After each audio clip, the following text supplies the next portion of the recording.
Défense on kaasaegne äri- ja elamukvartal Pariisi eeslinnas. Teda peetakse Euroopa suurimaks ärikeskuseks. Siin elab 20 000 inimest ning tööle sõidab siia iga päev 150 000 inimest, sest Défense'is asuvad 1500 mitmesuguse firma ja organisatsiooni kontorid ja bürood. Enam muljet avaldavad hooned on Areva torn, Manhattan, Cannes, uuema tööstuse ja tehnoloogiakeskus SNIT, kuid kõige kuulsamaks ehituseks siin on siiski Défense'i suur kaar, mis on triumfikaare kaasaegne variant. Kaart hakati ehitama alles 1983. aastal peale konkurssi Défense'i nägu. Projekti autoriks on Taani arhitekt Otto von Sprechelsen. Ehitustööd lõpetati 1989. aastal suure kaare piduliku avamisega. Suur kaar kujutab endast keskelt tühja kuubikut küljekõrgusega 110 meetrit. Ehitus kaalub 300 000 tonni. Kaare külgede vahel ripub insener Peter Raisi loodud puri, mis meenutab eemalt vaadates aga rohkem pilve. Küngas, millel kõrgub suur kaar, kandis varem romantilist nimetust laulev kukk. Kuni 19. sajandini seisis künkal tuuleveski. Kuid juba 18. sajandil Louis XV ajal pandi põhimõtteliselt paika ajalooline telg allee näol, mille ühes otsas asub praegu Défense, teises aga Louvre. See oli osa niinimetatud kuningateest, mis pidi ühendama Louvre'i Versailles'ga. Kvartali väljaehitamine algas 1955. aastal. Esimene kontorihoone avati 1958. aastal. Praegusel ajal asub siin juba enamus erinevate pankade ja kindlustusfirmade peakontoreid. Oma nime on Défense saanud La Défense de Paris nimeliselt mälestussambalt, tõlkes kaitsmine, mis püstitati siia 1883. aastal Prantsuse preisisõjas linna kaitsnud sõdurite auks. See pronkskulptuur seisab ka praegu omal kohal väljakul kiriku ees. Et rõhutada veelgi, kui muljetavaldav on Défense, toon siin ära mõned statistilised andmed. Kõrgem ehitus siin on 231-meetrine esimene torn. 90-meetriseid hooneid on siin 43. Büroode üldpind ulatub 3,5 miljoni ruutmeetrini. 310 000 ruutmeetrit pinda on kaetud monoliitplaatidega. Haljastust on siin 11 hektaril ning siin asub 60 kaasaegse kunsti objekti.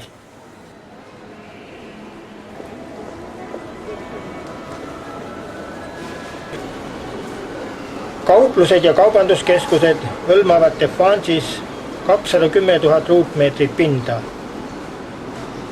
Nii et siia sattunud esmakordsele külastajale on eksimisvõimalus kindla peale olemas.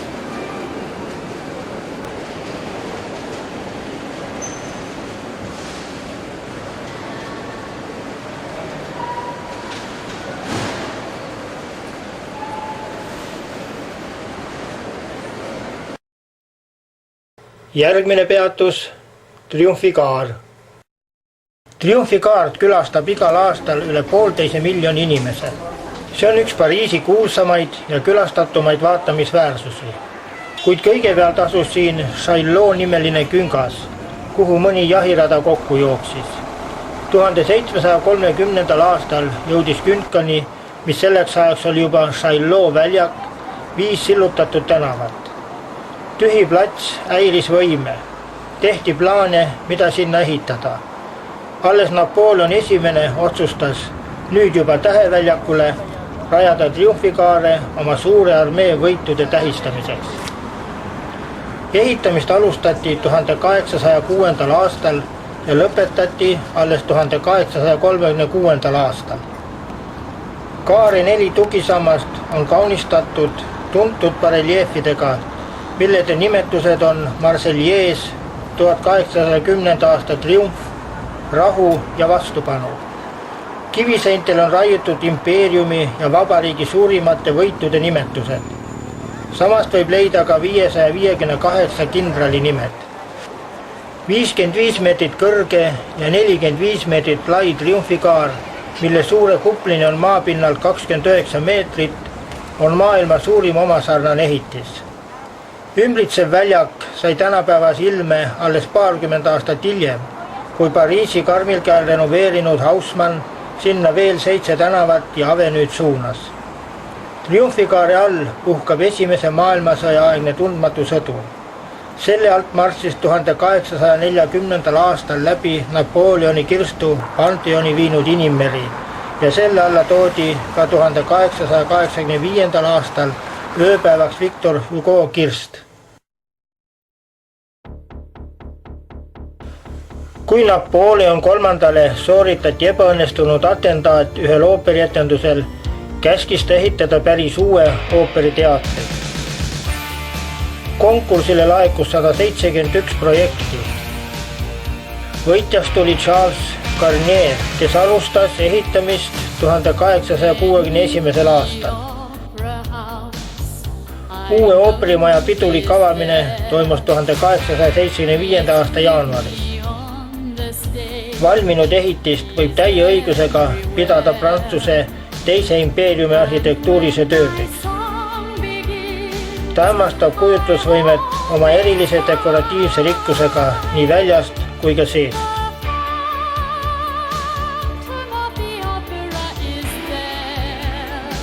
Huvitav on teada, et just selle hoonega on seotud legend ooperi Fantoomist, kes varjas end teatri keldrites, mis on tõepoolest olemas. Ja olemas on ka legendis mainitud maa-alune järv. Kuigi tegemist on tegelikult tohutu veereservuaariga vundamendi tasakaalustamiseks. Vaatamata hoone küllaltki suurtele mõõtmetele, milles on pinda 110 000 ruutmeetrit, mahutab saal vaid 2158 külastajat. Hoone interjöör uhkeldab kõikvõimalike materjalide, kaunistuste ja värvidega.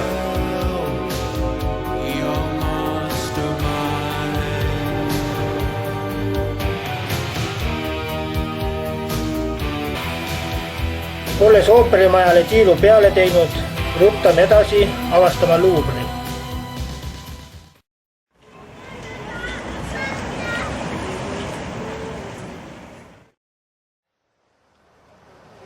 Louvre ehitati 12. sajandil kuningas Philippe II paleena. Esialgu oli ta kindlustatud müüriga. Hiljem ehitist laiendati ja selle kindlustused lammutati. 1682. aastal viis Louis XIV kuningapalee Versaillesse. Louvre jäi kasutusele kuninglike kogude, sealhulgas ka antiikskulptuuride säilitamise kohana. Suure Prantsuse revolutsiooni ajal muudeti Louvre muuseumiks. Esialgu oli välja pandud 537 maali, mis varem olid kuulunud kuningale ja kirikule.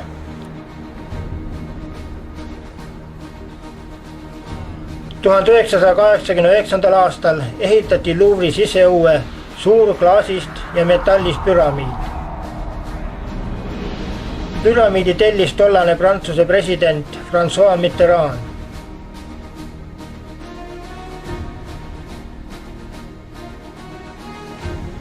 Praeguseks on Louvre maailma üks suurimaid muuseume. Seal on palju maailma kunstiparemikku kuuluvaid teoseid. Neist tuntuim on Leonardo da Vinci Mona Lisa. 2008. aasta seisuga on muuseumi kollektsioon jagatud 8 osakonda.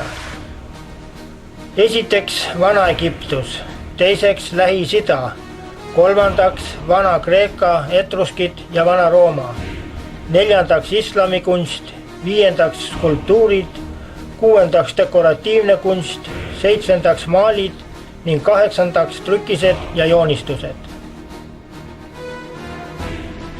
Louvre'i külastajate arv kasvab iga aastaga. 2009. aastal ulatus see juba 8,5 miljonini.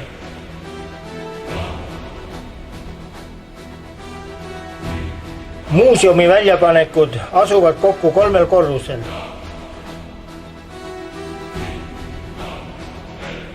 Esimesel korrusel on eksponeeritud skulptuur Vana-Egiptuse, Vana-Kreeka, etruskite ja Vana-Rooma kunstiteosed.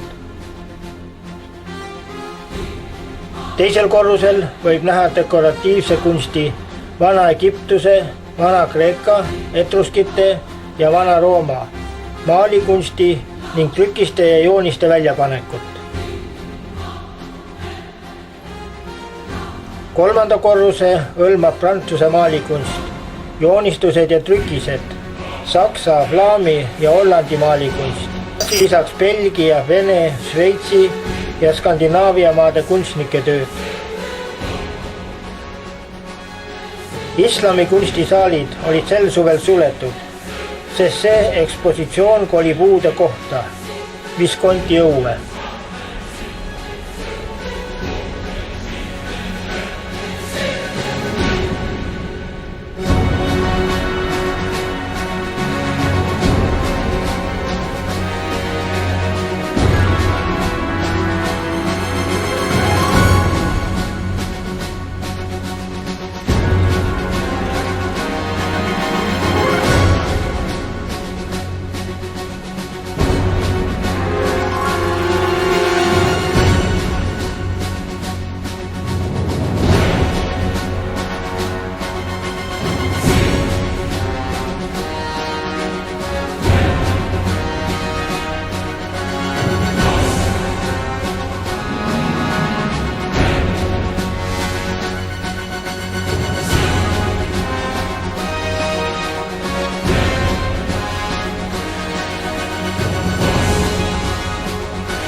Peale Louvre'i muuseumi on loogiline vaadata üle ka siinsamas väljas olev Tuileries aed.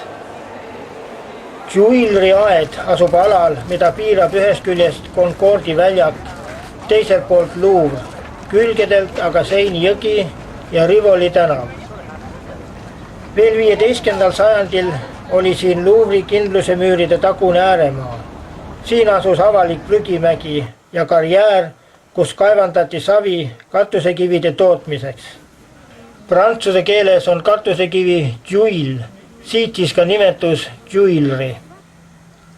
Esimest parki hakati siia rajama 1564. aastal Katariina Medici käsul.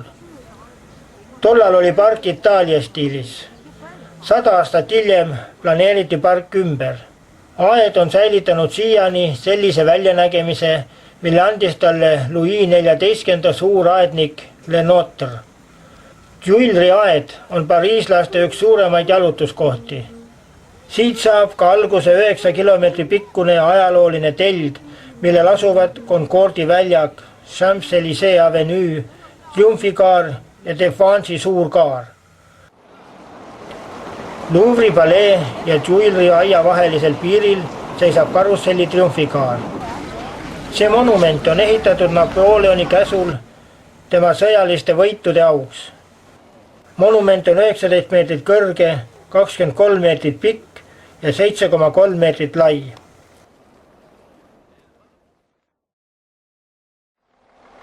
Tuhande 1884. aastal otsustas Prantsuse valitsus organiseerida 1889. aastal ülemaailmse näituse ning püstitada selleks ennenägematult uhke monumendi. Aga millise, seda ei teadnud keegi. 2 Gustav Eiffeli kaastöölist mõtlesid aga välja metallist torni kõrgusega 300 meetrit. Olles projektist huvitatud, töötas Eiffel selle ümber, esitas riiklikule konkursile ja võitiski. Torni ehitus algas 26. jaanuaril 1887, vaatamata paljude kuulsuste protestidele. Ehitusega olid hõivatud 100 töölised. Torni 18 000 detaili valmistamiseks tuli koostada 700 joonist. Konstruktsioonide kinnitamiseks oli vaja 2,5 miljonit neeti. Ehitus kerkis kiirusega umbes 15 meetrit kuus. Torni avamine toimus 30. märtsil 1889. aastal. Valminud torn osutus sensatsiooniliselt kergeks. Kuigi ta omakaal oli 10 000 tonni, avaldas ta maapinnale samasugust survet nagu toolil istuv inimene, kõigest 4 kilogrammi 1 ruutsentimeetri kohta. Et tõusta torni esimesele korrusele 57 meetri kõrgusele tuli kõndida 360 tröpiastet. Edasi veel 380 astet, et jõuda teisele platvormile 155 meetri kõrgusel. 3. korrusele jõudmiseks 300 meetri kõrgusel tuli sammuda veel 1062 astet. Õnneks oli torn varustatud liftidega, millede mehhanism on töökõlblik tänapäevalgi. Maailmanäituseks ehitatud torn pidi lammutatama 1909. aastal. Päästjaks osutus aga raadio leiutamine. Eiffeli torni hakati kasutama sõjalistel eesmärkidel Esimese maailmasõja ajal, šifreeritud raadiosõnumite kinnipüüdmisel. Torn on kaudselt süüdi ka spioon Mata Hari avastamisel ja arreteerimisel. Eiffeli torn jätkas oma karjääri eetris ja 1957. aastal paigaldati torni tippu telesaatjad, mille tulemusena torn kasvas veelgi 320,75 meetrini.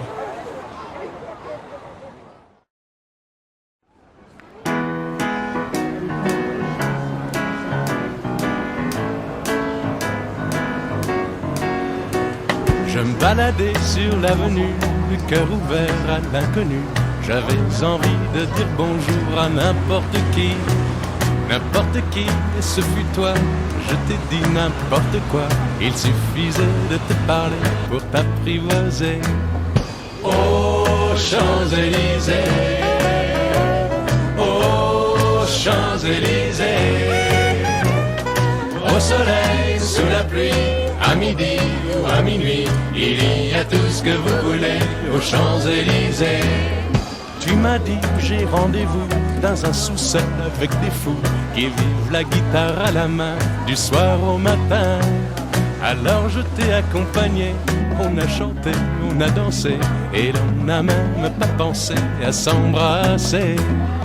Aux Champs-Élysées, aux Champs-Élysées, au soleil, sous la pluie, à midi ou à minuit, il y a tout ce que vous voulez aux Champs-Élysées.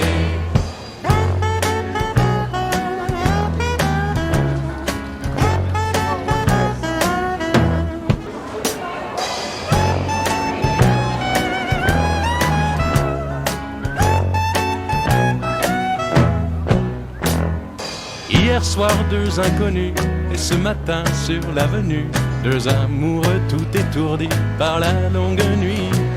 Et de l'étoile à la concorde, un orchestre a mis le corps. Tous les oiseaux du point du jour chantent l'amour. Aux Champs-Élysées, aux Champs-Élysées, au soleil, sous la pluie, à midi ou à minuit, il y a tout ce que vous voulez aux Champs-Élysées. Aux Champs-Élysées, aux Champs-Élysées, au soleil, sous la pluie, à midi ou à minuit, il y a tout ce que vous voulez aux Champs-Élysées. Aux Champs-Élysées.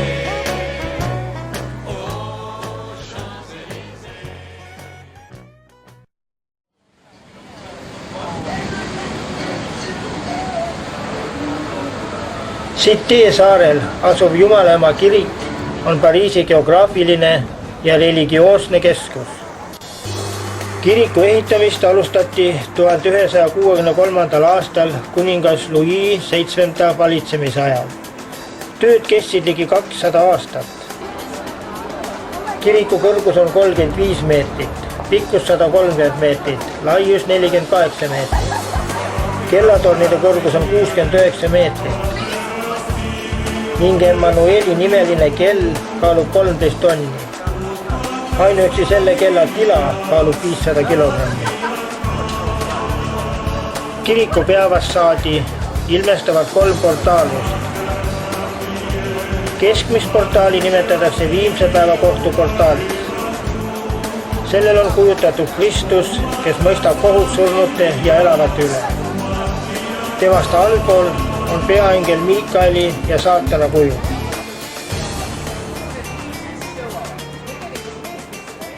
Sissepääsude kohal on kujutatud reas 28 Juudamaa ja Iisraeli saari kuju. Neist kõrgemal asub fassaadil suur 9,6 meetrise läbimõõduga ümmargune vitraažaken. Akende kohal kõrgub asuurne sammastik ülemise balustraadiga, millel valitsevadki määrid, vampiirid, teemonid ja muud koletised.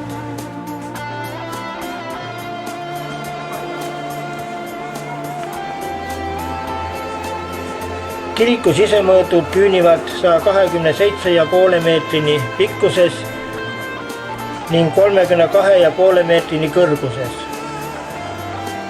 Koos kooripealsetega peab siia mahtuma 9000 kusklikku. Suure Prantsuse revolutsiooni ajal hävitati paljud kirikus olnud aarded, kuid kellad pääsesid siiski ümbersulatamisest. Kirik pühendati aga mõistuse ja ülima olendi kultuse teenimisele. Seda kasutati ka lihtsalt panipaigana. 19. sajandi restaureerimistööde käigus lisati kirikule ka 90 meetri kõrgune Nelitsi-torn, mille autoriks on Eugene Viollet de Tuc. Kiriku peaaltar kujutas kultuurgruppi kuningas Ludwig XIII, tema poja tulevase kuninga Ludwig XIV ja ristilt maha võetud Jeesusega. Hiljuti lisati siia ka suur rist, sümboliseerimaks ülestõusmise pidulikkust. Jumalaema kirikus on toimunud hulganisti olulisi sündmusi. Aastal 1239 tõi püha Louis kirikusse Kristuse okaskrooni. Aastal 1804 kroonisen siin keisriks Napoleon ja keisrinnaks oma abikaasa Josephine. Kiriku enda kirjutas aga kuulsaks Victor Hugo oma romaaniga Jumalaema kirik Pariisis.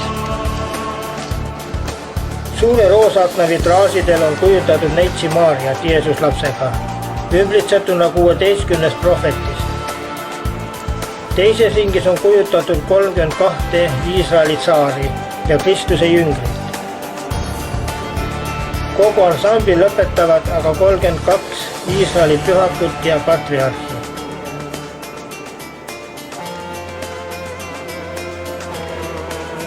Omaette nurgake on kirikus pühendatud ka Jeanne d'Arcile.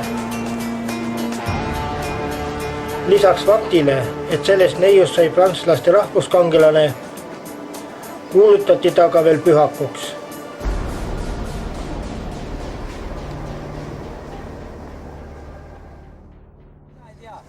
Nagu juba öeldud, on kirik Pariisi geograafiline keskus.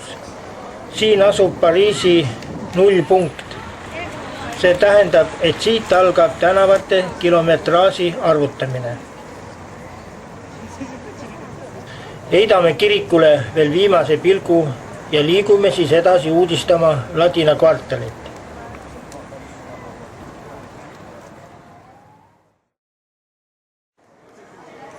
Ladina kvartal on oma nime saanud teoloogia kolledži järgi, kus õppetöö toimus alates 1257. aastast ladina keeles ja lahtise taeva all. See on üks Pariisi kõige elavamaid piirkondi, kus võib igal kellaajal kohata tänavamuusikuid, puhkajaid ja väikeste restoranide külalislahkelt avatud uksi. Siin asub ka praegu hulgaliselt nimekaid õppeasutusi nagu Henri IV Lütseum, Prantsuse kolledž ning Sorbonni ülikool. Erilise võlu annavad kvartalile selle kitsad tänavad, kus isegi kahel jalakäijal on raske teineteisest mööduda, ning imepisikesed varjulised väljakud, nagu näiteks see Paul Painlevé nimeline.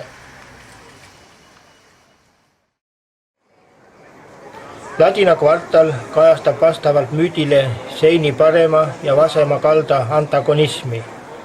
Paremal kaldal elavad väikekodanlased ja ametnikud, vasakul aga boheemlased, bibliofiilid, professorid, üliõpilased ja kirjanikud. Parem kaldal on raha, võim ja kõrgmood, vasakul aga eksistentsiaalsed kohvikud, vaba vaim ja lõbus elu. See Pariisi kõige ajaloolisem rajoon on tulvil mälestusmärke ja vaatamisväärsusi. Pantheon, Sorbonni ülikool, Cluny muuseum, Viviani väljak, Luteti areenid ja Pariisi mošee, Luksemburgi loss ja aed asuvad üksteisest vaid mõneminutilise jalutuskäigu kaugusel.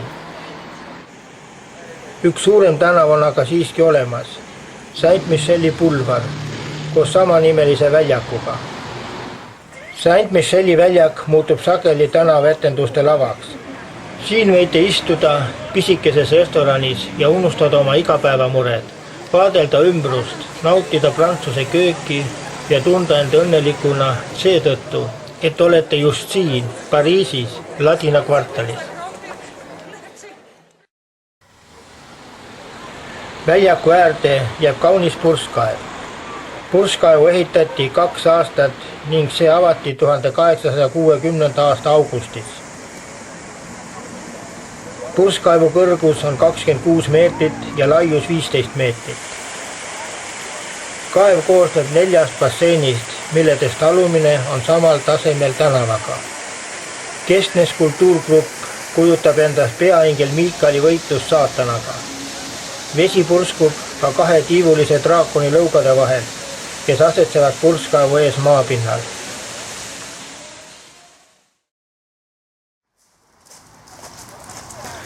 Invaliidide maja ja kiriku juurde jõuame üsna hilja, nii et külastada mõlemaid, muuseume ja kirikut, enne sulgemist me ei jõuaks. Seepärast valimegi vaid kiriku. Sissepääsu oodates uudistame invaliidide maja ees olevaid aedasid. Invaliidide maja on Pariisi arhitektuurimälestis, mis ehitati Louis XIV käsul armee invaliidistunud sõduritele eluasemeks. Seda asutust võib pidada üheks esimeseks omataolist hulgas Euroopas.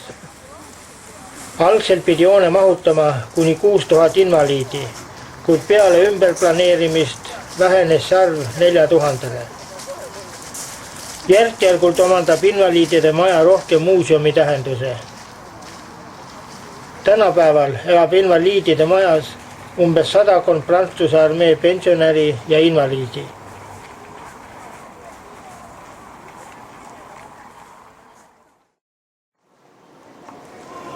Praegust kirikut hakati siia ehitama 1676. aastal. ning ehitusega saadi valmis 30 aastat hiljem. Hoone kohal kõrgub kullatud kuppel, mille diameeter on 27 meetrit ja mida kaunistab sõjatrofeedest valmistatud dekoor. 1989. aastal kullati kuppel uuesti üle, milleks kulus 12 kilogrammi kulda. Koos kuplitorniga on kiriku kõrguseks 107 meetrit. Omaette meistriteos on ka kiriku peaaltar. Invaliidide maja kirikus asub sõjaväelaste panteon. Siia on maetud paljud Prantsuse väljapaistvad väejuhid erinevatest ajajärkudest. Nende hulgas muidugi ka Napoleon I ise, tema poeg Napoleon II Bonaparte, Bernard Joseph Bonaparte ja Jérôme Bonaparte.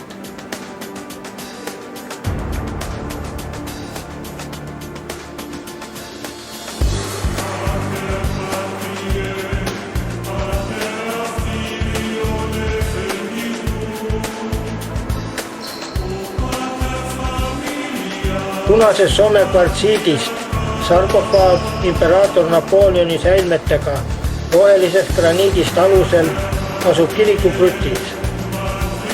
Sarkofaag koosneb 6 kirstust, milles viimases on Napoleoni põrv. Seda valvavad 2 võimusümboleid hoidvat pronksfiguuri. Hauakambrit ümbritsevad 12 kuju on pühendatud Napoleoni võitudele. Algselt oli Napoleon maetud Püha Helena saarele. 1840. aasta 15. oktoobril toodi ta säilme taga Pariisi ning praegu puhkab imperaator siin, invaliidide maja kuppelkiriku krüptis. Heidame veel viimase lahkumispilgu invaliidide kirikule, kobime bussi ning sõidame edasi Montmartre'ile.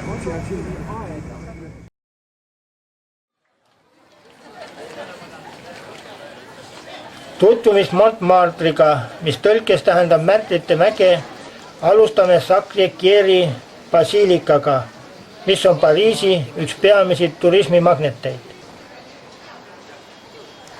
Kiriku juurde, mis asub Pariisi kõige kõrgemal kohal, 130 meetri kõrguse Montmartre'i mäe tipus, viib 45-kraadine trepp. Kes aga kõndida ei viitsi, võib kasutada funikulööri.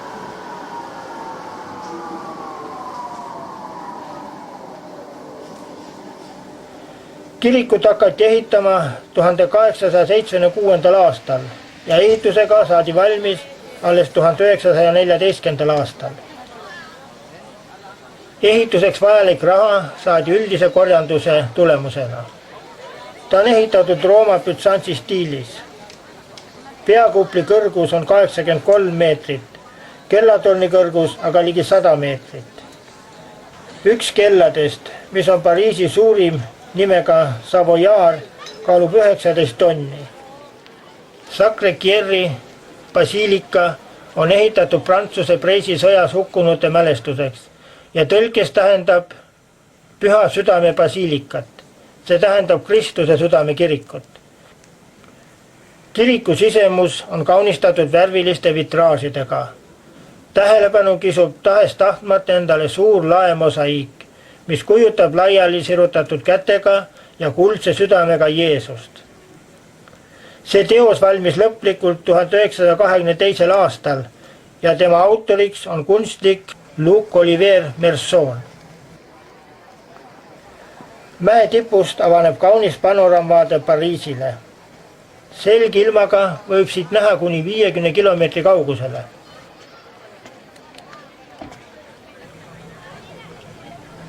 Kiriku juurest võtame suuna Tertri väljaku poole. Väljak asub Sacré-Cœuri kirikust 200 meetrit lääne pool.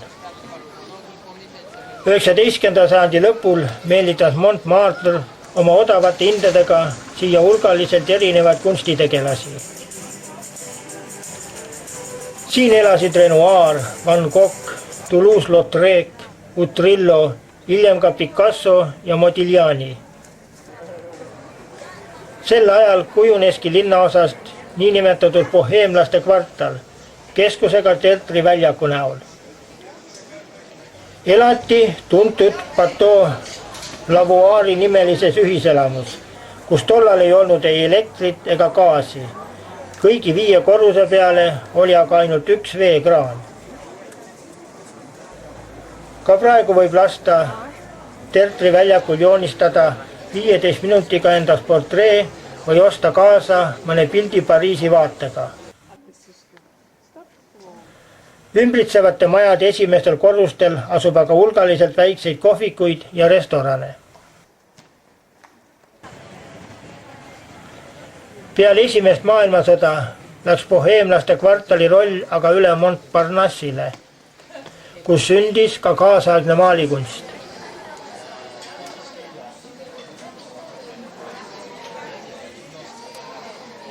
Montmartre'i punaste laternate rajoonis Pigalli väljaku läheduses asub tuntud kabaree Moulin Rouge, punane veski. See asutati 6. oktoobril 1889. aastal. Ettevõte sai kiiresti maailmakuulsaks. Eesmärgiks oli luua lõbustuskoht, kuhu tuleksid kokku kõik inimesed, nii rikkad kui vaesed, nii kohalikud kui välismaalased. Selleks loodi ekstravagantne õhustik. Arhitektuurilised täiustused võimaldasid kulisse kiiresti vahetada. Moulin Rouge'is loodi ka täiesti uus tants, kadrillist välja kujunenud kankaan.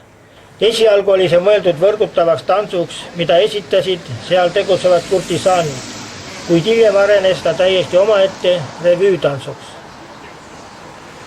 1893. aastal toimus siin ka maailma esimene striptiisietendus. 1964. aastal ehitati lavale suur akvaarium, milles esinesid ujusid alasti tantsijatarid. Ka praegusel ajal jooksvas programmis Feria ujub tütarlaps taolises akvaariumis koos tõeliste madudega. Aga toredat etendust võis näha ka otse Moulin Rouge'i kõrval, üle tee asuva metroo ventilatsiooniava juures. Iga soovija võis siin proovida omal nahal niinimetatud Marilyn Monroe tuntud kleidiefekti. Jätame Moulin Rouge'iga hüvasti ning siirdume tagasi Pariisi kesklinna.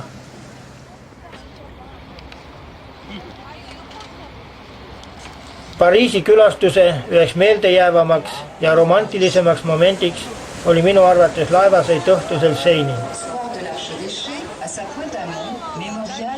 Naudime seda veel kordselt. Taustaks kaunis APA laul nende viimasest suvest Pariisis. The summer air was soft and warm, the feeling right, the Paris night did its best to please us. And strolling down the Elysee, we had a drink in each cafe.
Still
You're the hero of my dreams.